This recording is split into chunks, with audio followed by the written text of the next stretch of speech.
G'day Seagulls fans, welcome to Seagulls TV for our round 3 team announcement video. This week we travel out to Casey Fields on Saturday night to face the Scorpions, and joining me as always is football manager Chris Dixon. Chris, it's going to be a big one, isn't it?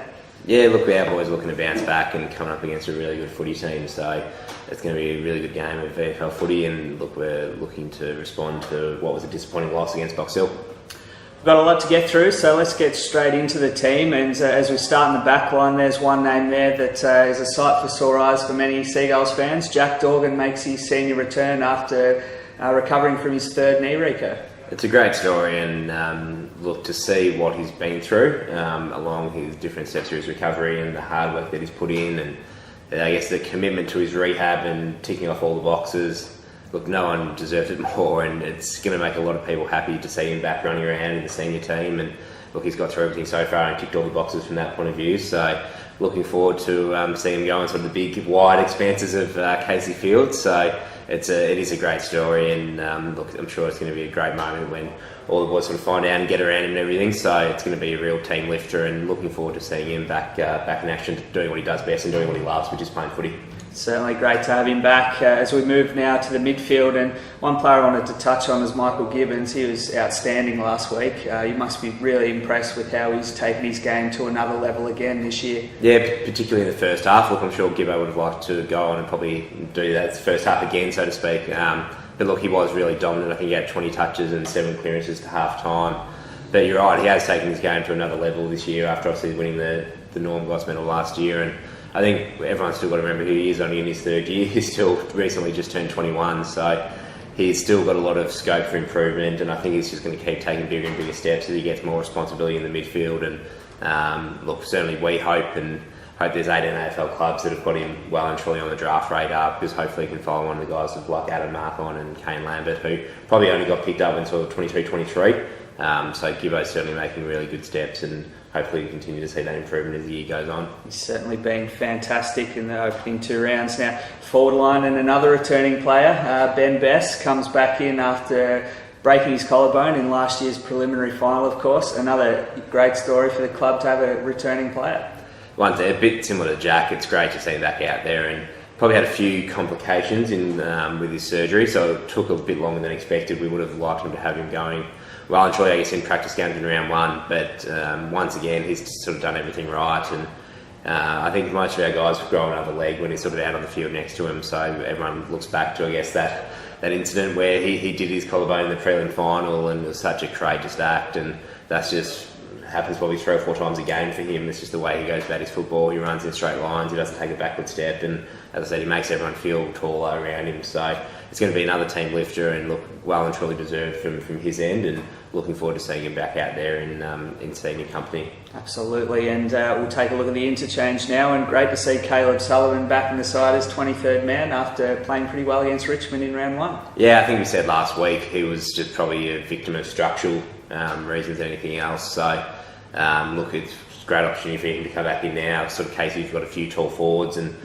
looking forward to sort of seeing him continue that form on against Richmond, where he really looked like a senior player. Felt like we weren't playing a 23rd player, or felt like we were just playing another guy on our list. So looking forward to seeing him to continue that development down back, and hopefully can have another good game like he did against Richmond.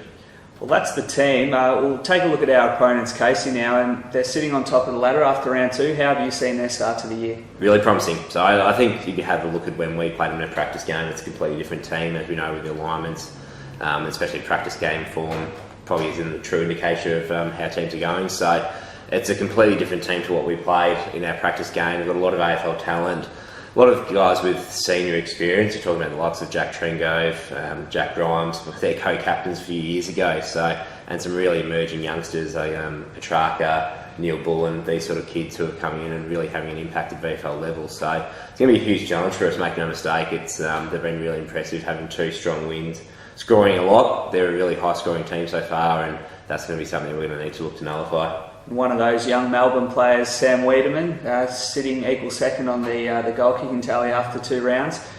He's obviously one of their focal points in attack who we'll be looking to stop. Yeah, certainly. I think he was picked 9 last year from memory in the draft, so really highly rated youngster. Had a few injury problems in the past, but he's probably one of about 3 or 4 guys up forward who are actually looking as real dangerous targets. So we sort of need to, obviously talking about Caleb, we're sort of structured up a bit differently down back to make sure we're covering off and got enough height to cover him, because we've got a few others. Tim Smith, who kicked 5 goals against Frankston first up. Liam Hewlett has kicked a couple of goals as well on the weekend. So Wiedemann's obviously a pretty dangerous player, but they've got a few options up there. So we need to make sure that we're really looking at team defence and making sure we're covering off and not just focusing on one player, so to speak.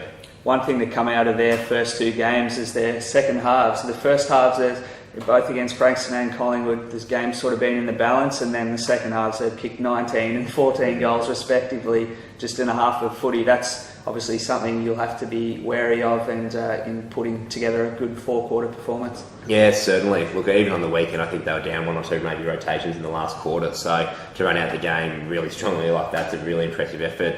If you look sort of closely at them, they're not only having a really good second half, so they're also scoring a lot of goals in red time in each quarter.